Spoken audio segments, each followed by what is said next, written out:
Hagi ko lang din sa inyo, ang aking karanasan bilang kabataan ko pa noon. Ako din naman ay hindi lumaki sa aking mga magulang. Kaya para bang ako'y naghahanap nung pag-ibig ng magulang o parang kulang sa ang buhay ko. At akala ko naman noon kapag ikaw ay may nasa barkada na, akala ko man noon kasi kapag... So ngayon mga kapatid, mga pakikinig po kayo ng mga patotoo ng mga kasama ko na binago din ng Panginoon.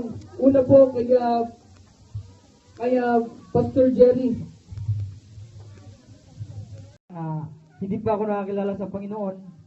Malayang gumawa ng mali. Lahat malaya, gagawin kung anong gusto. Sapagkat wala kang Diyos, ako ang Diyos sa sarili ko. Kung anong gusto ko, gagawin ko. Ngunit hindi pala sapat yung ganun. Sapagkat ang sabi nga ng Romans 6:23, ang kabayaran ng kasalanan ay kamatayan. Ngunit regalo ng Diyos, buhay na walang hanggan. Kanino po yun? Kay Kristo Jesus na ating Panginoon. Sa Kanya lamang ang tunay na kaligtasan. Ano ba ang purpose natin kung bakit tayo nandito sa lupa? Ano ba ang purpose natin kung bakit tayo narito para magtrabaho? Kumain, kumayod,